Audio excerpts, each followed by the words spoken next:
नमस्कार, स्वागत है आपका इंडियन न्यूज में। आपके साथ हूं मैं राजीव शर्मा और आप देख रहे हैं देश का सवाल। 10 फरवरी को पहले चरण में पश्चिमी उत्तर प्रदेश की 58 सीटों पर चुनाव होंगे, जिले 11। इसलिए पश्चिमी उत्तर प्रदेश में चुनाव प्रचार का आखिरी दौर चल रहा है और सभी राजनीतिक पार्टियों ने यहां अपनी पूरी ताकत झोंक रखी है। आज प्रधानमंत्री नरेंद्र मोदी ने बिजनौर में वर्चुअल रैली करके नकली समाजवादियों पर निशाना साधा। मशहूर कवि दुष्यंत कुमार की पंक्तियों का जिक्र करते हुए प्रधानमंत्री मोदी ने कहा, नकली समाजवादियों के शासन में विकास का पानी ठहर गया था, लेकिन पिछले 5 साल में उत्तर प्रदेश के हर इलाके का विकास हुआ है। उधर मुख्यमंत्री योगी आदित्यनाथ लगातार कह रहे हैं कि 2017 के बाद से उत्तर प्रदेश को दंगों से आजादी मिल गई है। वहीं समाजवादी पार्टी के अध्यक्ष अखिलेश यादव लगातार ये कहते हुए हमले कर रहे हैं कि फेक एनकाउंटर में उत्तर प्रदेश नंबर 1 है। अब अगर बात पश्चिमी उत्तर प्रदेश के प्रचार की करें तो यहां नेताओं के अलग अलग बयान सुनने को मिले। बयानों के पहले दौर में गन्ना और जिन्ना पर संग्राम हुआ। अब गर्मी, चर्बी और गोली से होते हुए लड़ाई नकली समाजवादियों पर पहुंच चुकी है। अब से सिर्फ 3 दिन बाद पश्चिमी उत्तर प्रदेश की जनता अपना फैसला ईवीएम में कैद कर देगी। ऐसे में सवाल यह है कि पश्चिमी उत्तर प्रदेश में धुआंधार प्रचार के बाद आखिर किसका बेड़ा पार होगा? दंगा, गोली, कब्रिस्तान के बयानों के बाद आखिर कौन जीतेगा पश्चिमी उत्तर प्रदेश का मैदान? सवाल यह भी कि क्या इन बयानों, इन शोर में जनता के असल मुद्दे पीछे छूट गए हैं? इन सारे सवालों पर हम अपने मेहमानों के साथ चर्चा करेंगे और पश्चिमी उत्तर प्रदेश की जमीनी हकीकत को समझने और जानने की कोशिश करेंगे। लेकिन आइए सबसे पहले आपको सुनवाते हैं प्रधानमंत्री मोदी ने आज कैसे नकली समाजवादियों पर प्रहार किया है। मैं इस क्षेत्र के ही मशहूर कवि दुष्यंत कुमार जी की 2 लाइनों से करूंगा। दुष्यंत कुमार जी ने कहा था, उन्होंने लिखा था, यहां तक आते आते सूख जाती है कई नदियां। मुझे मालूम है पानी कहां ठहरा हुआ होगा। 2017 से पहले उत्तर प्रदेश में भी विकास की नदी का पानी ठहरा हुआ था। ये पानी नकली समाजवादियों के परिवार में, उनके करीबियों में ठहरा हुआ था। इन लोगों को सामान्य मानवीय की विकास की प्यास से, प्रगति की प्यास से, गरीबी से मुक्त होने की प्यास से कभी कोई मतलब नहीं रहा। भारतीय जनता पार्टी प्रदेश के प्रत्येक व्यक्ति को अपना परिवार मानती है। हमारा मंत्र है सबका साथ, सबका विकास, सबका विश्वास और सबका प्रयास। इसलिए बीजेपी की सरकार में भाई भतीजावाद और तुष्टीकरण की कोई जगह नहीं है। जब पीएम आवास योजना में घर मिलता है तो हर गरीब को घर मिलता है। उसकी जाति, उसका पंथ, उसका क्षेत्र नहीं देखा जाता। आइए अब आपको सुनाते हैं कैसे उत्तर प्रदेश के मुख्यमंत्री योगी आदित्यनाथ एक तरफ डबल इंजन के फायदे गिना रहे हैं और दूसरी ओर कब्रिस्तान के बहाने समाजवादी पार्टी पर निशाना भी साध रहे हैं। जब मुजफ्फरनगर में दंगे हो रहे थे तब ये 2 लड़कों की जोड़ी, भाइयों बहनों, ये 2 लड़कों की जोड़ी तब गायब थी। एक लखनऊ से दंगा करा रहा था और दूसरा दिल्ली से तमाशा देख रहा था। आपने देखा होगा ना, आज ये दंगाई कहां चले गए? आज इनको मालूम है भारतीय जनता पार्टी की सरकार है, दंगा करेंगे तो दंगे की गर्मी को चंद मिनटों में उतार करके रख दी जाएगी। डबल इंजन की सरकार एक हाथ से विकास कराती है, हाईवे है, रेलवे है, एक्सप्रेसवे है, या फिर मेडिकल कॉलेज हो या विश्वविद्यालय का निर्माण हो, डबल इंजन की भाजपा की सरकार कराती है। एक हाथ से विकास का कार्य और दूसरे हाथ से माफिया प्रवृत्ति के तत्वों पर, जिन्होंने गरीबों का हड़पा है, व्यापारियों का हड़पा है, कमजोर लोगों का शोषण किया है, सत्ता जिनके लिए सेवा नहीं बल्कि शोषण का माध्यम बनी थी, उन लोगों के लिए सरकार का बुलडोजर भी तैयार है। नेता मिले, उन्होंने कहा कि आप केवल और केवल तीर्थों की बात क्यों करते हैं। मैंने कहा देखो भाई, हमारी जहां आस्था होगी वही काम हम करेंगे। हम अयोध्या का विकास करेंगे, ब्रज तीर्थ का विकास करेंगे, मथुरा वृंदावन का विकास करेंगे, काशी का विकास करेंगे, सुख तीर्थ का विकास करेंगे, और सपा और लोकदल के लोग तो कब्रिस्तान का विकास करने के लिए भगवान ने पैदा करके भेजे ही है। वार पलटवार के सियासी खेल में समाजवादी पार्टी के अध्यक्ष अखिलेश यादव भी पीछे नहीं। आइए अब आपको सुनवाते हैं कि कैसे फेक एनकाउंटर के बहाने योगी सरकार पर निशाना साधा है। भारतीय जनता पार्टी से ज्यादा झूठ बोलने वाली पार्टी कोई नहीं है। आज देश में सबसे ज्यादा असुरक्षित महिलाएं अगर कहीं हैं तो उत्तर प्रदेश में। जो महिला कमीशन को सबसे ज्यादा शिकायतें अगर देश में कहीं से आई हैं तो उत्तर प्रदेश से आई हैं। कस्टोडियल डेथ सबसे ज्यादा उत्तर प्रदेश में हुई है। नेशनल ह्यूमन राइट कमीशन जो भारत सरकार का है, सबसे ज्यादा नोटिस उत्तर प्रदेश सरकार को दी हैं। सबसे ज्यादा फेक इनकाउंटर अगर कहीं हुए तो उत्तर प्रदेश में हुए। उधर हापुड़ में ओवैसी पर हुए जानलेवा हमले को लेकर आज गृह मंत्री अमित शाह ने राज्यसभा में बयान देते हुए सदन को बताया कि घटना में शामिल दोनों युवकों के खिलाफ ठोस कार्रवाई की गई है। ओवैसी का जनपद हापुड़ में पूर्व से कोई कार्यक्रम नियत नहीं था और न ही आवागमन के बारे में कोई पूर्व सूचना जिला नियंत्रण कक्ष को भेजी गई थी। श्री ओवैसी घटना के पश्चात सुरक्षित दिल्ली वापस पहुंच गए। त्वरित कार्यवाही करते हुए 2 अभियुक्तों को गिरफ्तार किया और उनसे 2 अनधिकृत पिस्तौल प्रत्येक से एक और एक ऑल्टो कार की बरामद की गई है। घटनास्थल और वाहन का फोरेंसिक टीम द्वारा सूक्ष्मता से जांच किया जा रहा है और साक्ष्य एकत्रित किए जा रहे हैं। दोनों अभियुक्तों से उत्तर प्रदेश पुलिस द्वारा पूछताछ की जा रही है। हम लगातार यही बात कर रहे हैं। जो कुछ भी अभी उत्तर प्रदेश में देखने को मिल रहा है, वार पलटवार ऐसे वैसे नहीं, पूरे इतिहास के साथ मिला जुला कर दूसरे को निशाना बनाते हुए हो रहे। मेरे साथ खास मेहमान इस वक्त जुड़ गए। सूर्या मैथिल मेरे साथ जुड़ गए हैं, नेता बीजेपी के तौर पर जुड़ गए हैं। बहुत शुक्रिया, बहुत स्वागत है आपका सूर्या मैथिल भाई हमारे साथ जुड़ने के लिए। नासिर सलीम भाई समाजवादी पार्टी के प्रवक्ता के तौर पर मेरे साथ जुड़ गए हैं। इंद्रजीत सिंह जी हमारे साथ जुड़ गए हैं, प्रवक्ता आरएलडी से। चौधरी शावित मलिक कई बार हमारे साथ शामिल हुए हैं डिस्कशन में। राष्ट्रीय अध्यक्ष किसान यूनियन मेरे साथ शामिल हो गए। और आलोक मेहता जी एडिटोरियल डायरेक्टर आईटीवी ग्रुप, हमारे वरिष्ठ सहयोगी। सबसे पहले मैं शुरुआत आलोक जी आपसे ही कर लेता हूं। 7 फेज का चुनाव है उत्तर प्रदेश का। यह तो कहा ही जाता है कि अगर उत्तर प्रदेश जिसने जीत लिया उसने देश को जीतने के लिए एक कदम आगे बढ़ा दिया। लेकिन पश्चिम उत्तर प्रदेश नाक की लड़ाई आखिर क्यों बन गया है? इसमें हर एक को घेरा जा रहा है। केवल ऐसा लग रहा है कि 11 जिलों की 58 सीटें अगर किसी के हाथ में नहीं आई तो शायद उसके हाथ से देश ही निकल जाएगा। आलोक जी। देखिए राजीव जी, ये तो सही है कि इस निर्णायक, जैसे कहते हैं पश्चिम उत्तर प्रदेश, उसको आप संपन्न भी कह सकते हैं, गरीब भी कह सकते हैं।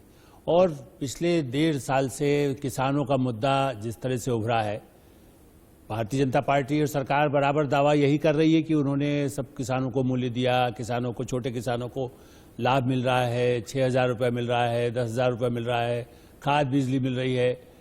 यही है इसलिए सबसे निर्णायक जिसको कह सकते हैं। वैसे तो वेस्टर्न ऐसा नहीं है कि पूरे प्रदेश में खेती और किसानी नहीं है।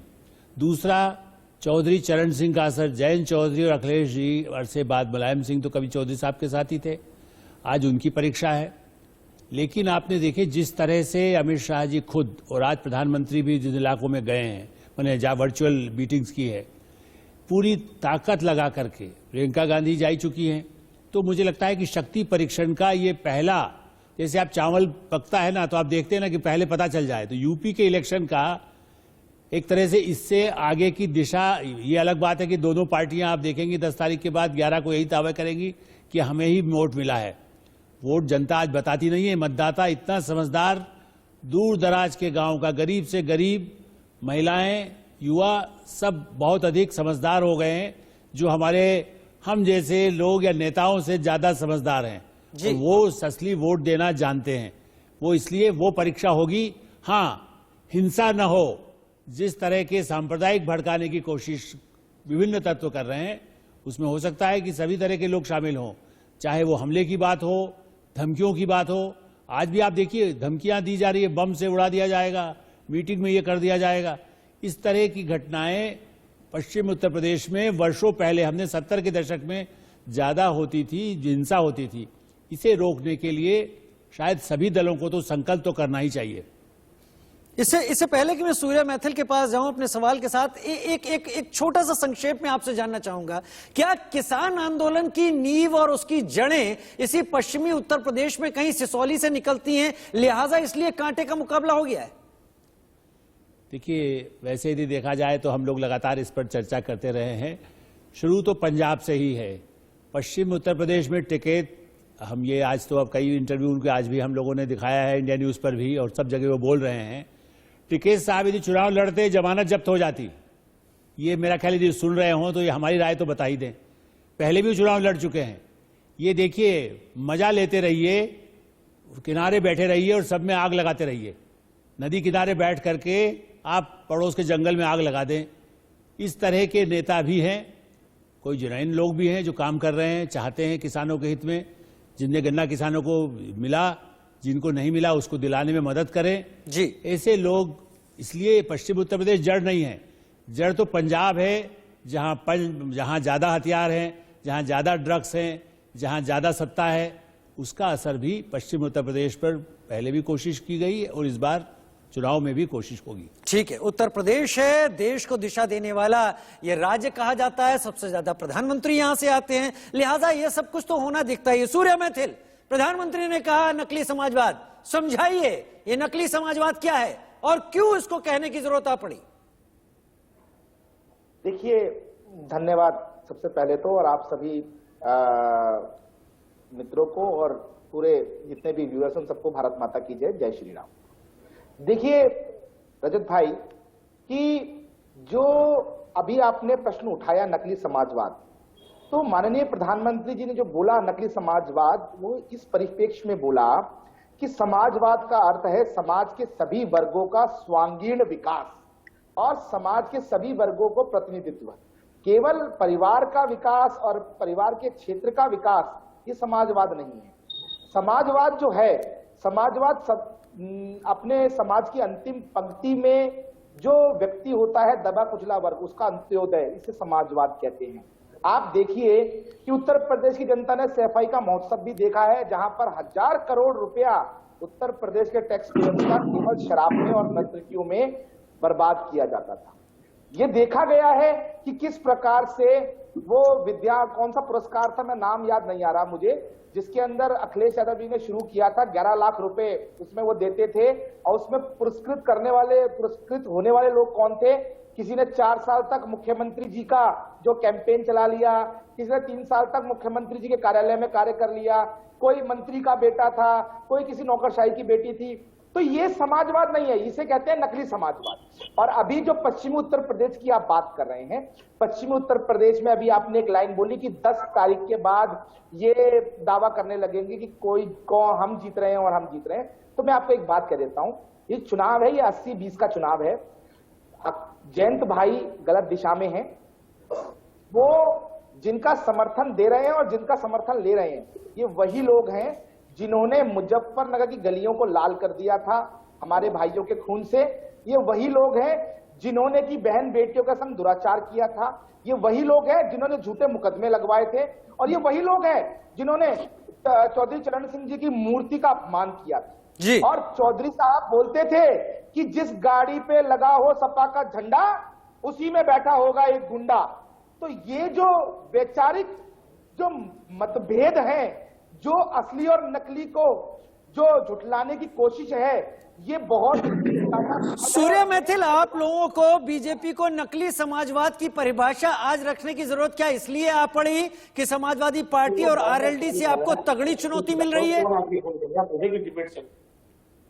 रजत भाई, कोई चुनौती नहीं है, ये केवल तेल और पानी का गठबंधन है। मैं आपको बहुत जिम्मेदारी से कह रहा हूं। अभी आपने वीडियोस देखे होंगे कि घुस भर दिया जाएगा खाल के अंदर और हम ये कर देंगे, हम वो कर देंगे। तो ये तो सब जाट भाई समझ रहे हैं, ठीक, उनको मुजफ्फरनगर। ठीक है, ठीक है, ठीक है, ठीक है। आपने कह दिया बहुत कुछ, लेकिन इस पर अब जवाब देने का वक्त नासिर सलीम का है। ठीक है, ठीक है, आपने कह दिया। नासिर सलीम, क्या आज वक्त चुनौती का सामने आया है, लिहाजा नकली समाजवाद की परिभाषा भी निकल कर आने लगी है, चुनौती दिखने लगी है, क्या ये वजह है? और क्या आपको भी चुनौती नजर आने लगी है, लिहाजा अखिलेश यादव ये कहने लगे कि भाई ये तो फेक एनकाउंटर की सरकार है, ये आई तो आपका सत्यानाश है? नमस्कार, आदाब राजीव भाई, बहुत बहुत शुक्रिया कि आपने हमें पैनल पे जोड़ा। देखिए, मुझे खुशी है इस बात की, कम से कम भारतीय जनता पार्टी ने ये तो माना कि समाजवाद है और समाजवादी पार्टी उसका सबसे ऊपर वही परचम लहराएगी और लहराती है। देखिए, सबसे पहला सवाल, इन्होंने इतनी सारी अपनी उपलब्धियां गिनवाई आपके सामने, मगर मैं उसी समाजवादी का डेफिनेशन देना चाहूंगा। ये वो समाजवाद है जिसने 23 महीने में रिकॉर्ड टाइम में एक्सप्रेसवे बनाया। ये वो समाजवाद है जिसने 55 लाख महिलाओं को, जिसमें सुप्रीम कोर्ट ने भी तारीफ करी थी पेंशन योजना की। ये वो समाजवाद है जिसने समाजवादी आवास योजना बनवाई।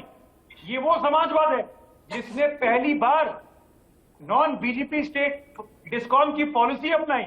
और आज अगर उत्तर प्रदेश जो पहले अंधकार में था, आज रोशनी मिल गई है, बिजली मिल गई है, तो वो सारा का सारा काम श्री अखिलेश यादव जी के विजन पे और मैनिफेस्टो के काम पे काम हुआ।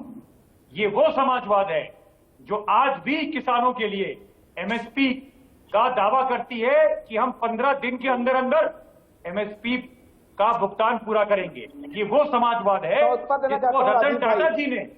जिसको रतन टाटा जी ने बोला कि मैं आश्चर्य हूं जितना काम करके दिया समाजवादी पार्टी सरकार ने। और ये वो समाजवाद है, और ये समाजवाद है, और समाजवाद ये है जिसमें एसोचैम ने बोला कि 2016 में जीडीपी 2017 आते आते आपकी 10% से ज्यादा पहुंच जाएगी। और अब आइए वर्तमान की कहानी जी। आज ये हाल है जी, बेरोजगारी चरम पे, महंगाई चरम पे, किसान रोड पे, हार लेके कुचल दिया गया।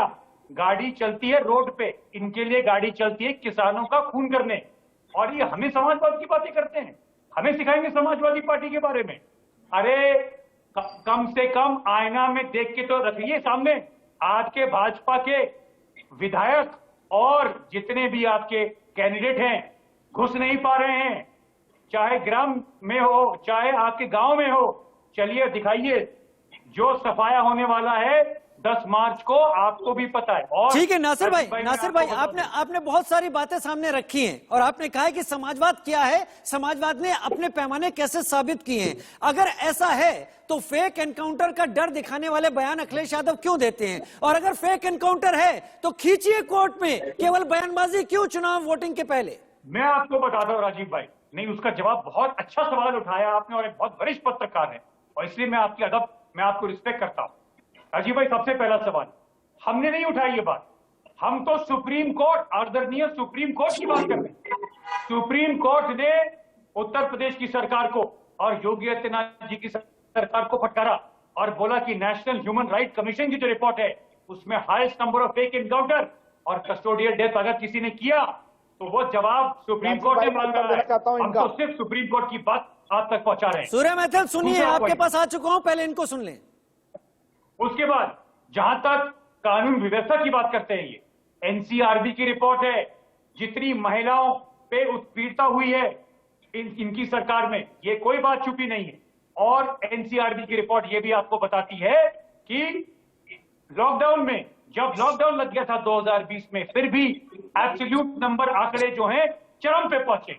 और ये फिर अपनी अपनी अपनी कौन सी गणित आके बताते हैं, ये भी सुन लीजिए। ठीक, देखिए आज माहौल ऐसा है कि 90 और 10 और 80 या 20 जो भी आंकड़े दे दें ये इनके बाबा मुख्यमंत्री, मैं आपको बता दूं ये 80 या 90 की जो राजनीति की बात कर रहे हैं, ये वो राजनीति है राजीव भाई जिसमें ये कहा जा रहा है कि मतदान 80 से 90% समाजवादी पार्टी और श्री अखिलेश यादव जी के नेतृत्व में दी जाएगी। चलिए उसकी शुभकामनाएं दे सकता हूं, उसकी शुभकामनाएं दे सकता हूं। मतदान जितना ज्यादा होगा उसकी जनता को शुभकामनाएं दे सकता हूं, आपके फेवर में या बीजेपी के फेवर में वो अलग। मैं जरा इंद्रजीत सिंह भाई के पास जाऊंगा, आरएलडी से हैं। इंद्रजीत भाई, पिछले कुछ दिनों के बयान अगर देखे जाएं तो अखिलेश पर बीजेपी के नेता बड़े ज्यादा खफा है, लेकिन बहुत ज्यादा प्यार छलक रहा है जयंत चौधरी के ऊपर। क्या पाला बदला जा सकता है? राजीव भाई नमस्कार। और मैं ये कहना चाह रहा हूँ, ये प्यार कहीं उस दिन जब हाथरस में गए थे जैन जी, और जो पीठ पे लाठी के निशान अभी तक मिटे नहीं हैं जी, कहीं उस दिन पूछ लिया होता तो पुलिस के डिपार्टमेंट के लोग उनको लाइन हाजिर कर दिया होता, सस्पेंड कर दिया होता, और पता करने के लिए जयंत चौधरी जी का चले जाते तो मुझे लगता कि ठीक कर रहे हैं। अब 2 दिन पहले या 10 दिन पहले इनको जयंत चौधरी जी की याद कैसे आ रही है? और दूसरी बात ये, जुल्म करना और जुल्म सहना राजीव भाई दोनों गलत बताए गए हैं। तो जिस तरीके से इन्होंने जयंत चौधरी जी को समझ लिया कि अब हमारे बीच में स्वर्गीय चरण सिंह जी नहीं है, हमारे बीच में चौधरी अजीत सिंह जी नहीं है और जयंत चौधरी जी अकेले हैं और उनको जैसा चाहे वैसा कह ले, जैसा चाहे वैसे लाठी बजा दे, तो मैं आपके माध्यम से सत्ताधारी पार्टी को बता देना चाहता हूँ कि पूरे भारत का पूरे भारत का एक एक युवा, उत्तर प्रदेश का एक एक युवा जयंत चौधरी जी के साथ बाजूबंद के साथ खड़ा है। न न्याय सहेगा न अन्याय करेगा। बहुत बेहतर बात, ना अन्याय सहेगा न अन्याय का विरोध भी करेगा, ये आप कह रहे हैं। लेकिन पिछले चुनाव 2017 को देख ले, 1 सीट थी, अगर मैं गलत नहीं हूं तो मुझे सही कर दीजिएगा। आज अब गठबंधन में है, कितना बड़ा फर्क आप डाल लेंगे? क्योंकि पिछली बार 80% सीटें बीजेपी के पास थी, हालात बदले जरूर हैं, मैं भी समझता हूं। आप कितना बड़ा असर डाल देंगे इस बार? देखिए राजीव भाई, कारण क्या है, तो बीजेपी 2 सीटों से चली थी, उन्होंने कभी सोचा भी नहीं था कि हम यहां तक पहुंचेंगे। लेकिन इन्होंने जो रथ यात्रा के थ्रू पूरे उत्तर प्रदेश में, भारत में अडवाणी जी ने और मुरली मनोहर जोशी जी ने निकाली, वो उनको आज घर बिठा दिया और खुद सामने आ गए। हम ऐसा करने वाले नहीं है। हम हर देश के अन्नदाता को, हम किसान बिरादरी को अपना साथ लेके चलेंगे। हम केवल एक जाति धर्म की राजनीति नहीं करते, हम अन्नदाता की बात करते हैं और 36 बिरादरियां किसानी करती हैं, जिसमें सभी जातियों का समावेश है। तो आपके पास बहुत जाते, किसी ने पूछा किसी से कि भाई मेरे सिर पर कितने बाल हैं, तो उसने कहा नाई ने कि मैं अभी मुड़े देता हूं, थोड़ी देर में पता लग जाएगा। तो बहुत ज्यादा दूर नहीं है, 10 फरवरी से शुरुआत है। जी हाँ, नहीं बाल कितने जनाब अभी सामने आते हैं। खैर, आपने आडवाणी जी का जिक्र किया, मैं मुलायम सिंह यादव जी का जिक्र नहीं करना चाहूंगा कि वो कहां हैं और किस तरीके से हैं। खैर, वो संरक्षक है, सबसे बड़े हैं, माननीय समाजवादी पार्टी के। चौधरी शामिद मलिक मेरे साथ हैं, ठीक है, मैं आऊंगा। आपने जिक्र किया, समय के हिसाब से होता रहता है, वरिष्ठ वयोवृद्ध है इस वक्त आडवाणी में, वहां नहीं जाऊंगा। चौधरी शामिद मलिक, सारा जोर पश्चिमी उत्तर प्रदेश पर लग गया है सभी पार्टियों का। ऐसा लग रहा है जैसे पहले फेज के बाद कोई और फेज है नहीं। वजह क्या नजर आती है आपको? राजीव जी, वजह स्पष्ट है कि जो इन्होंने किसानों से वादे किए थे वो वादे पूरे नहीं कर पाए। और दूसरा, मैं किसान के साथ साथ एक चीज और इनको बताऊंगा कि सूर्या जी बार बार कह रहे, चौधरी साहब का नाम ले रहे, चौधरी चरण सिंह जी का, इन्होंने कितना सम्मान दिया है। हमारे देश के प्रधानमंत्री कितनी बार उनकी समाधि पे गए हैं, बताएंगे एक बार? और एक इन्होंने वक्तव्य दिया था पिछले लोकसभा चुनाव में, जो इनके सर में कील ठुकने के बराबर काम कर रहा है इस चुनाव में। इन्होंने जब चौधरी अजीत सिंह चुनाव हारे तो इनके एक प्रवक्ता ने कहा था कि हम चौधरियों की चौधराहट खत्म कर देंगे। तो वो वेस्टर्न यूपी के किसानों को इतना खतरनाक लग गया कि वो इनको बहुत भारी नुकसान पहुंचा रहा है। दूसरा मुद्दा, खेती और किसानी का मुद्दा जो हमारा लगातार है, दिल्ली के अंदर लगातार आंदोलन चला, इन्होंने तमाम आश्वासन दिए, तमाम बातें कही और झूठ बोलकर किसानों को घर भेजने का काम किया।